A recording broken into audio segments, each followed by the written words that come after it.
Alors, maintenant, on va passer à la présentation tant attendue de Michel Max Reynaud, qui est professeur ici à la Faculté d'aménagement en urbanisme et architecture, et qui va donc nous proposer ses propositions pour construire les outils d'une stratégie de sécurisation foncière urbaine. Merci.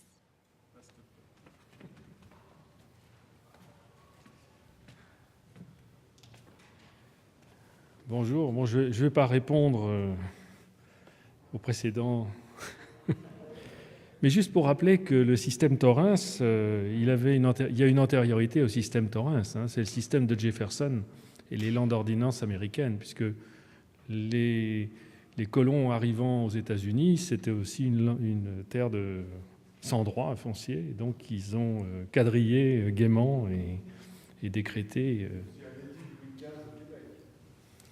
c'est encore autre chose. Alors je vais essayer malheureusement d'un peu briller au milieu de toutes ces présentations. Alors d'abord, je dois vous dire une première chose qui est importante, c'est que contrairement à tous les orateurs que vous avez entendus avant, je ne suis pas un spécialiste de l'Afrique. Vous me direz pourquoi il est là, qu'est-ce qu'il fait là ? En fait, je travaille surtout en gestion de projets urbains, en gestion de projets d'architecture, mais surtout urbains. Et je pense qu'aujourd'hui, la réflexion que l'on a sur les nouvelles réflexions que l'on a sur la gestion des projets urbains, des grands et des petits projets urbains, la réflexion qu'on a sur la ville ou le développement de la ville peut-être apporter quelques modestes outils de réflexion pour ce grand projet, effectivement, qui est à venir encore en Afrique. Alors, une question, c'est effectivement le titre de ce petit colloque était la sécurisation foncière. On n'a pas dit ni la sécurité foncière, ni la sécurisation du foncier. Donc, quand on parle de sécurisation, ça va être la question que je vais poser un peu là. Qu'est-ce qu'on veut sécuriser, finalement ? Et je vais essayer de répondre à ces problèmes. Alors j'ai cité cette petite phrase de Bergson parce qu'elle m'a toujours suivi et j'ai toujours trouvé extrêmement intéressante. Ça reprend du reste ce que disait Rémi ce matin, je crois. Il a évoqué cette chose-là. Qu'un désordre, c'est simplement un ordre qu'on ne cherche pas. C'est-à-dire qu'il faut d'abord regarder, observer, analyser, voir le terrain, voir les réalités, pour commencer à dire « Ah, c'est un ordre, ah, c'est du désordre ». Et je me bats toujours contre même le terme d'informel que je trouve insupportable. Je suis contre l'informel. Je pense qu'il n'y a pas d'informel, tout est formel. Simplement, si on n'en voit pas la forme, effectivement, on dit que c'est informel. Alors, la sécurisation foncière, on va faire un tout petit retour en arrière. Effectivement, c'est un passage obligé de la croissance urbaine. Ben oui, c'est souvent, malheureusement, un passage obligé de la croissance urbaine. Mais on attribue ça aujourd'hui aux pays du Sud, aux pays émergents, aux pays en développement. On décide que ces gens-là, les bidonvilles, c'est leur problème. S'ils sont responsables des bidonvilles, ben non, on est tous passés par là. Je me rappelle encore quand j'étais jeune, le bidonville de Nanterre, qui était un des derniers à disparaître, donc vous voyez derrière le CNIT, là, la Défense, qui s'est un peu construit depuis. Voilà, ce bidonville est parti vers la fin des années 1960, mais il a été là et il a été énorme et ça a créé du reste des problèmes. Il y a eu le fameux hiver 57 avec les enfants qui sont morts avec un hiver rigoureux. New York a connu des slums aussi, a connu des slums extrêmement violents, donc au centre-ville. Les villes européennes, c'est plutôt en périphérie, les villes américaines, c'était plutôt au centre, mais il y en a toujours à Détroit, vous voyez, c'est même une image en couleur. Des bidonvilles, donc, ne sont pas l'apanage des pays émergents ou des pays africains ou des pays africains de l'Ouest. Ce ne sont pas du tout l'apanage. C'est un phénomène, effectivement, de poussée urbaine, de croissance urbaine. La différence fondamentale, elle ne tient pas dans le slum. Elle tient dans les capacités d'une société économiquement à résorber ces phénomènes. Alors, l'Europe, n'oublions pas, quand ces bidonvilles étaient encore présents, et puis ils l'ont été sous diverses formes, ça s'appelait la zone, ça s'appelait après les bidonvilles, ça avait toutes sortes de noms, ou à Londres aussi, la façon de les résorber était liée aussi à une capacité financière extrêmement importantes, qui étaient les 30 Glorieuses, qui étaient une poussée économique. D'abord, ils étaient à une échelle quand même plus réduite, et il y avait cette capacité financière des États et des villes à pouvoir résorber ces phénomènes, à pouvoir légiférer, à pouvoir évacuer, à pouvoir remplacer, construire des HLM ou d'autres logements. Ce qui n'est pas du reste une bonne réponse, puisqu'aujourd'hui, tout le monde connaît en Europe et dans d'autres pays le problème des banlieues. On s'est aperçu que ce n'était pas non plus au niveau foncier une bonne façon d'avoir résolu le problème.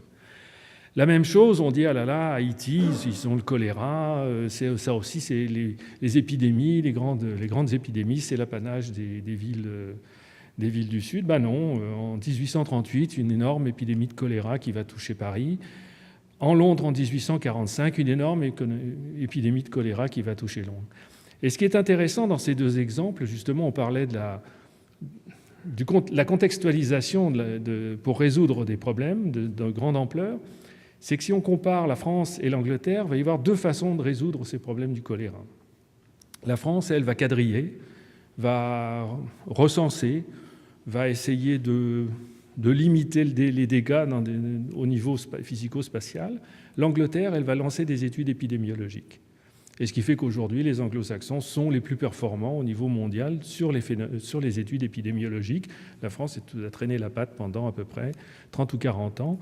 Simplement, c'est deux façons de répondre à un même problème, c'est-à-dire une épidémie importante.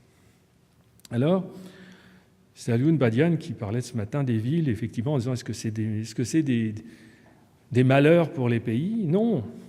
Un pays ne se développe pas sans les villes. Il n'y a pas d'échange économique sans une ville. Un pays privé de ville n'a pas de croissance économique possible, n'a pas de possibilité d'échange avec les autres, parce que l'échange se passe de ville à ville. Ça ne passe pas de pays à pays.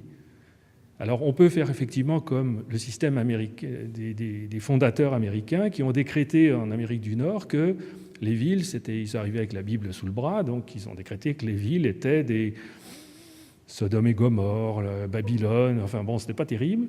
Donc ils ont dit on ne mettra pas les villes politiques dans les villes commerciales. Donc ils ont fait les villes politiques à côté, Ottawa, Washington, Victoria, Québec, Québec. Enfin, on s'est toujours arrangé pour que la ville commerciale et la ville politique ne coïncident pas. Et ça, dès le début, on trouve des traces dans Tocqueville. Enfin, il analyse ces phénomènes-là. En Europe, au contraire, c'est le politique va investir les villes et c'est la ville qui est politique. Effectivement, c'est ce modèle qui va aller se transplanter dans les colonies, entre autres les colonies d'Afrique et d'Afrique de l'Ouest. Alors, c'est une des plus premières organisations de la division du travail, du rapport de la ville à la campagne. Là aussi, il y a des idées préconçues. Quand on voit la croissance des villes, on dit « Ah, la ville gruge la campagne ». Bon, il faut savoir, c'est que c'est la ville qui fabrique la campagne. La ville fabrique de quoi se nourrir. Donc, elle crée de la campagne. Au départ d'une ville, il n'y a pas de campagne. Il y a la nature sauvage. La ville va fabriquer de la campagne. Évidemment, elle va gruger sur son propre territoire. Et bon, ça fait hurler les écologistes, mais c'est une logique. Alors, une chose intéressante aussi de ce phénomène de ville, c'est qu'une ville a deux niveaux de gestion. Fondamentalement, je simplifie un peu exprès. Elle a un niveau global. C'est la ville, effectivement, qui crée les échanges, qui touche à l'échange, qui touche à l'investissement international. Il faut qu'elle se développe à ce niveau-là, ce n'est pas possible de faire autrement. C'est le réseau des villes, c'est le niveau économique des villes fondamental, c'est ce qui va le créer. Et puis, elle a un niveau local, et sa gestion à ce niveau-là est culturelle, parce qu'elle abrite une société, elle abrite des gens qui vivent au quotidien, qui développent, qui élèvent leurs enfants, qui font des tas de choses. Et donc sa gestion est locale, et elle touche la vie des hommes, donc c'est lié à des équipements et des services, à la sécurité et de la salubrité. Alors c'est important de voir ces deux échelles. Ça a été évoqué tout à l'heure par Joseph Comby. C'est vrai qu'on ne peut pas gérer de même façon. La ville, elle est un peu schizophrène à ce niveau-là dans sa gestion, parce qu'elle doit gérer d'un côté des grands projets qui sont des projets internationaux. Elle va faire venir des sièges sociaux. Elle ne va pas les mettre sur le droit coutumier ou même néo-coutumier. On ne s'entend pas comme ça. Il va falloir qu'elle crée des systèmes qui fassent qu'il y a une sorte de stabilité, qui fasse qu'on investisse dans la ville, qu'on crée de la richesse. Puis de l'autre côté, il faut répondre à des besoins locaux, à des besoins qui sont, eux, plus précis. Donc, Il y a l'accueil d'un côté et la stabilité des investissements, la sécurité et la garantie des droits des citoyens de l'autre côté. Au milieu, effectivement, je l'appelle ça le politique, on peut l'appeler comme on veut, mais il est à la charnière de la gestion de l'international et du local. Et il y a des échanges financiers qui fait que le politique, c'est lui qui va gérer au niveau national, qui va permettre aussi la circulation des richesses, aussi bien la richesse qui vient du local, du reste que de la richesse qui vient de l'international, enfin ce que j'appelle le niveau international de la ville, donc par les taxes, par les impôts. Et ce qu'il rend à ses citoyens, c'est des structures et des services, aussi bien pour les deux systèmes. En fait, c'est pour ça que je vous propose aussi que peut-être on arrête de regarder la ville durable avec de l'écologie, parce que je pense que l'écologie est fondamentale, mais elle appartient à la sphère du social et à la sphère de l'économique aussi, dans le cadre du développement des villes. Parce que dire qu'une ville durable, c'est de l'écologique, du social et de l'économique, oui, on est tous d'accord, mais ce n'est pas comme ça que ça marche, fondamentalement. Et c'est vrai que si le politique n'est pas là, s'il n'y a pas une dimension politique de la ville, les deux s'en vont. C'est pour ça que je vous ai mis, c'est ce qu'on appelle un nœud borroméen. Si vous regardez comment il fait ces anneaux, ils sont faits de telle sorte, si vous enlevez n'importe lequel des trois, les deux autres se défont. Alors, c'est utilisé dans des tas de domaines, c'est une figure mathématique, puis la psychanalyse l'a reprise aussi, mais au départ, c'est une figure mathématique. Donc la sécurité foncière, c'est en fait, ce qu'il faut voir, c'est aussi une perte globale, c'est-à-dire que c'est aussi bien une perte globale pour les individus qui vivent, pour les habitants de la ville, mais c'est aussi une perte importante qui va limiter les investissements, qui va enlever de la richesse, qui va empêcher à des gens de venir, ou alors on va se trouver dans un système, ce que j'appelle les gated cities, là aujourd'hui, les rivières du fleuve, ou ce genre de choses, où aujourd'hui, dans des villes, on fabrique des bouts de villes qui sont elles-mêmes isolées du monde, qui sont coupées du monde, qui, elles, fonctionnent au niveau international et ont un foncier qui coûte les prix des villes internationales, ou même parfois plus cher encore, et qui oublient complètement le reste de la ville. Et si elles oublient le reste de la ville, ce qu'il ne faut pas oublier, c'est le schéma que je vous montrais tout à l'heure, il est un peu naïf, mais ça veut dire qu'elles privent le pays aussi de ces richesses-là. Ça veut dire que les pays ne fonctionnent pas, même sur sa ville économique internationale. L'argent va ailleurs. Donc, ça laisse des économies parallèles, qui a des pertes de rentrées fiscales, pas d'investissement, pas de choses, du non-contrôle des sols, planification à long terme incertaine, pas de programmation des investissements, de sécurité et image, une insécurité, une salubrité, pas de développement, des coûts sociaux et des coûts économiques. Et on est dans un cercle vicieux parce que, comme il n'y a pas de rentrée fiscale, ça augmente les pertes sociales et on va se trouver dans ce système-là. Et on a une sorte d'image comme ça, c'est-à-dire on peut avoir de l'économique, du politique, un social en général. Il y a toujours un embryon de la ville qui marche à peu près avec une population limitée, et puis un gros hors social qui n'a plus rien à voir avec le reste, avec une économie qui fonctionne en pointillé entre le politique et l'économique. Le social, la petite partie sociale, ça peut encore marcher, on perçoit des impôts et on fait des petits aménagements, mais surtout, il y a aussi, parce que on l'a vu, je ne suis pas un spécialiste de l'Afrique, je vous le dis, mais bon, ça se voit dans toutes les villes qui possèdent beaucoup de ce qu'on appelle de l'informel, je mets plein de guillemets, c'est que l'informel, il va se coller au formel, parce qu'il en vit. C'est sa ressource, mais c'est une économie qui disparaît, qui n'a aucune trace, qui est effectivement une économie informelle et surtout une économie parallèle, et qui fait qu'il n'y a même pas de retour. C'est-à-dire que l'argent qui part dans le hors social, il n'y aura pas de retour. Donc, là aussi, le même cercle vicieux, impossibilité de créer quelque chose et d'aménager un certain nombre de choses.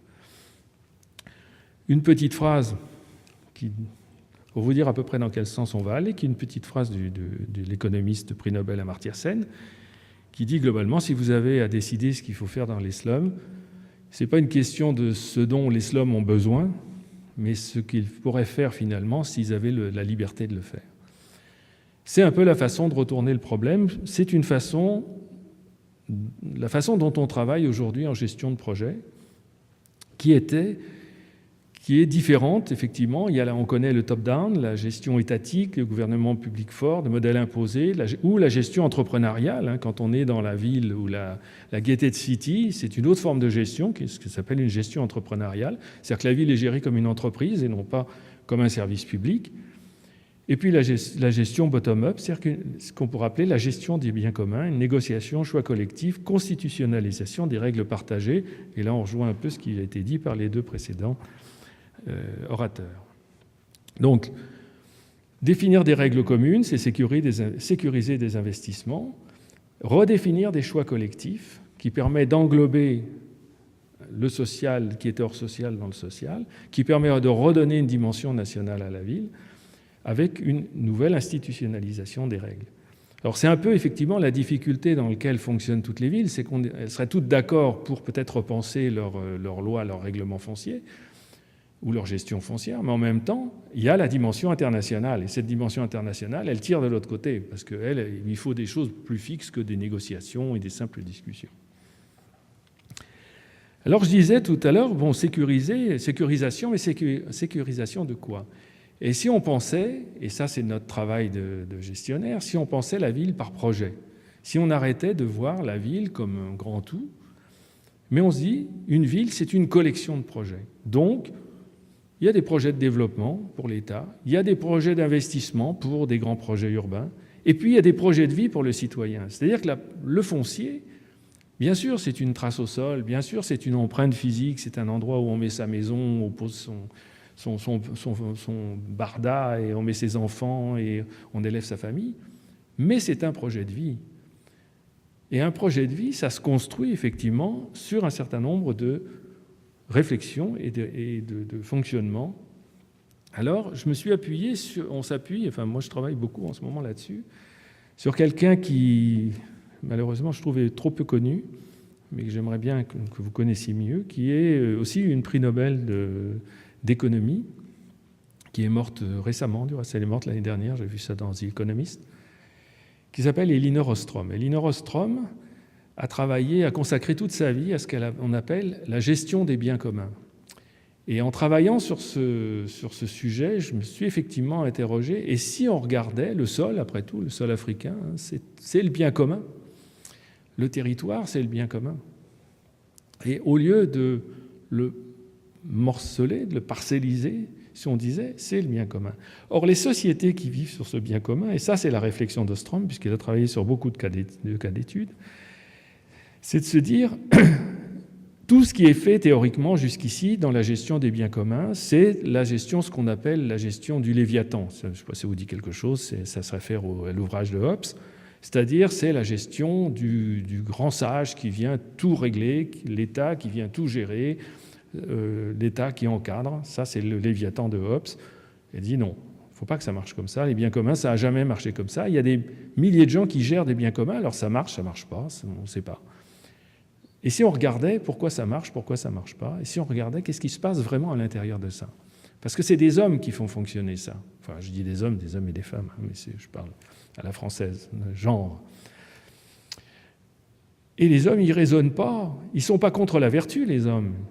Ils sont là pour faire le bien, ils sont là. On est tous d'accord, c'est toujours bien, mais sauf que la vertu, c'est pas ça qui dirige nos choix, c'est pas ça qui fait fonctionner les sociétés. Donc elle a regardé, elle s'est dit, mais ces gens-là, effectivement, on les regarde, on analyse des problèmes de ressources communes et on préconise des centralisations accrues de l'autorité politique. On les perçoit, les individus qui utilisent ces ressources, comme étant capables d'une maximisation à court terme, mais pas à long terme. C'est-à-dire ils ont une courte vue, ils vont tout voler, et puis après, non. C'est pas vrai, pas nécessairement. Ils arrivent à se gérer, ils sont considérés comme se trouvant dans un piège dont ils ne peuvent s'extraire. Donc, on a une vision, très souvent, qui est la vision, alors avant c'était la vision colonialiste, mais il ne faut pas croire qu'elle est morte avec le colon.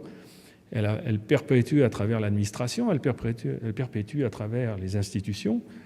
On gère sous une forme d'un État idéalisé, tout serait parfait, on va faire un grand cadastre, on va tout mettre, on va donner des trucs. Alors, il y a eu De Soto, il y en a eu plein comme ça, on va donner des droits fonciers à tout le monde, on ne va pas leur donner. Donc, c'est des grandes solutions comme ça, un peu générales, mais ces grandes solutions, en général, ça ne marche pas et ça ne tient pas compte de la réalité. Alors, en gestion de projet, on a l'habitude de travailler avec ce qu'on appelle les parties prenantes, les stakeholders, enfin bon, on peut appeler ça comme on veut, qui veut dire, et travailler avec des parties prenantes, c'est considérer des individus qui sont effectivement parties prenantes, quel que soit leur rôle, officiel ou officieuse, ou parce qu'elles ont un intérêt. C'est-à-dire on essaie de les définir par des qualités Qui sont-elles? Que veulent-elles? Et comment vont-elles l'obtenir? C'est-à-dire, en gros, ça c'est le changement, excusez-moi, de Mac à PC. Qui sont-elles? C'est-à-dire les atouts qu'elles ont. Que veulent-elles? Leurs attentes. Et comment vont-elles l'obtenir? C'est les actions qu'elles vont mener, ce que moi j'ai appelé la théorie des 3 A. Alors Ostrom, elle propose un modèle qui est intéressant pour analyser comment fonctionnent les groupes ou les individus.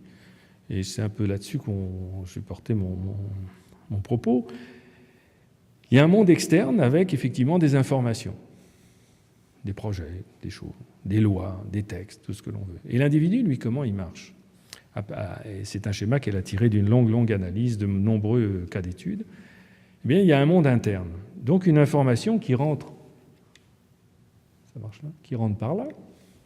Eh bien, l'individu, lui, il va faire 2 choses. Il va s'en intéresser au niveau de ce qu'il appelle les normes internes, ce qu'on pourrait appeler ses valeurs, c'est-à-dire il va estimer est-ce que la chose est intéressante ou pas intéressante, est-ce que ça répond à ses valeurs ou c'est contre ses valeurs, bon, sa culture, son monde. Et il va l'actualiser. L'actualiser, ça veut dire quoi? Ça veut dire qu'il va regarder très rapidement, il va estimer si ça a un intérêt à long terme ou à court terme pour lui, pour ses enfants, bon, si ça représente un intérêt. Mais cette information, elle va venir être dans une évaluation à double entrée. Elle va aller d'un côté, qu'est-ce que je vais tirer comme bénéfice? De l'autre côté, quels sont les coûts escomptés? Alors, je prends juste un tout petit exemple, ce qui a été dit, et moi je le partage avec les orateurs précédents, sur l'histoire de l'impôt. Bon.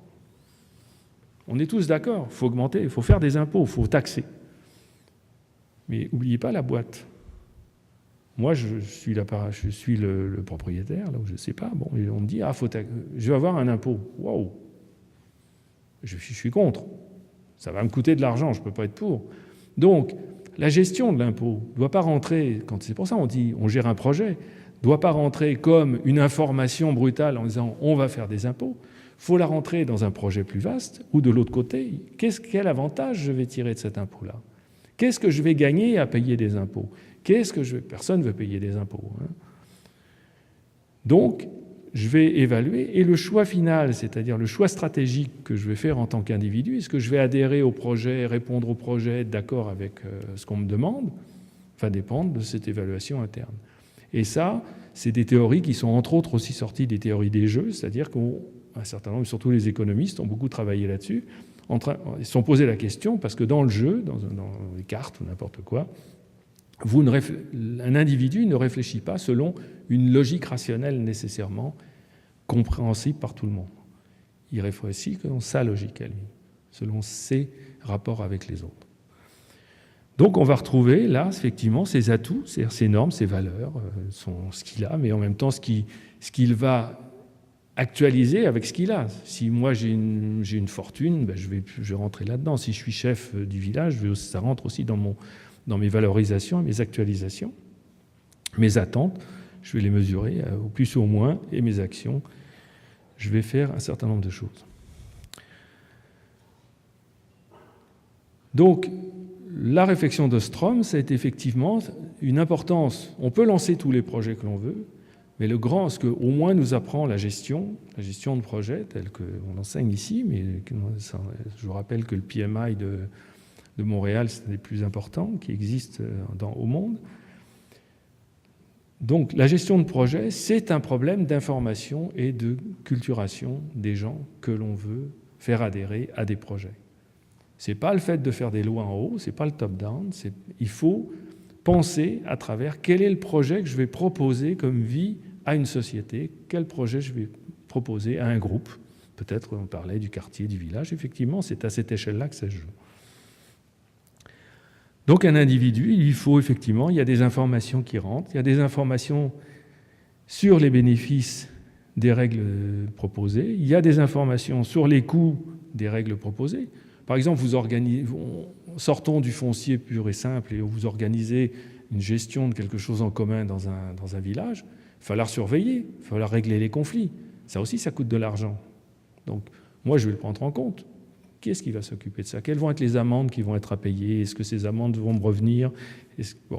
Donc, ces éléments, ce qui va faire que soit je vais rester dans un statu quo. C'est ce qui fait souvent l'échec des politiques urbaines qui sont mal ficelées, c'est-à-dire que les gens préfèrent rester, même si c'est incompréhensible, ils préfèrent rester là où on n'imagine pas qu'ils ont envie de rester, parce qu'ils ne tirent aucun bénéfice. Ils ont fait le calcul interne et ils ne tirent aucun bénéfice de cela.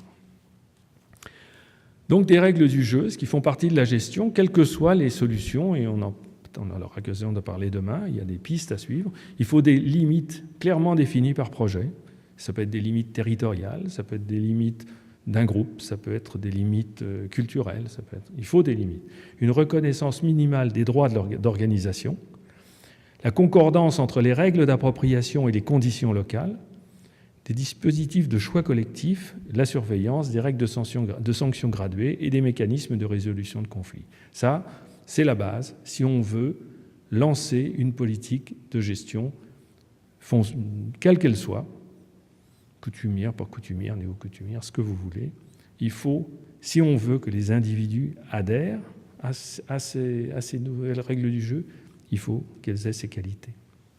Alors on parlait effectivement, c'est un autre travail que fait Ostrom et sur lequel on travaille aussi actuellement, où elle explique par expérience que ça ne va pas toujours, il n'y a pas une sorte de direction immédiate. C'est-à-dire que l'individu, lui, il travaille, il réfléchit au niveau, ça marche ce truc-là, oui, il réfléchit au niveau de ce qu'on appelle des règles opérationnelles et ça donne des choix opérationnels. Ce que je fais, je choisis, je vais là, je fais ma maison là, je fais autre chose. Ça, c'est un choix opérationnel.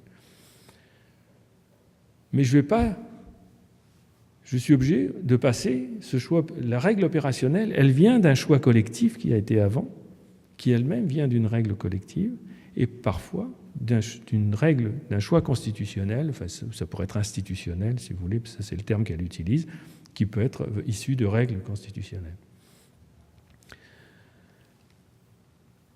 Donc, le système étatique ou entrepreneurial, lui, il fonctionne par cumulation. Il fixe des lois, il détermine des règles collectives. Dans ces lois, elles contiennent des règles collectives et on les applique comme règles opérationnelles. Ça, on sait comment ça marche. L'État français en a fait plein. On parlait tout à l'heure des lois foncières coloniales. Bon, elles marchent comme ça. Elles sont claires, mais les autres aussi, là, les lois issues du système taurin et d'autres, elles fonctionnent comme ça. Elles fonctionnent par cumulation. En revanche, si on part dans l'autre sens, et c'est un peu ce qui s'est dessiné aujourd'hui dans les réflexions qui sont apparues, si on part effectivement du local, je veux dire, on essaye de travailler à ce niveau-là, on essaye de remonter effectivement jusqu'à peut-être créer des nouvelles lois. Ça ne veut pas dire qu'on crée les mêmes, on en crée des nouvelles, ou on les institutionnalise d'une certaine façon, ces choix-là, c'est faisable, ou ça veut dire qu'il peut y avoir effectivement des changements constitutionnels au départ qui le permettront. Il va falloir passer par ce processus. C'est-à-dire que d'un choix opérationnel, il faudra remonter,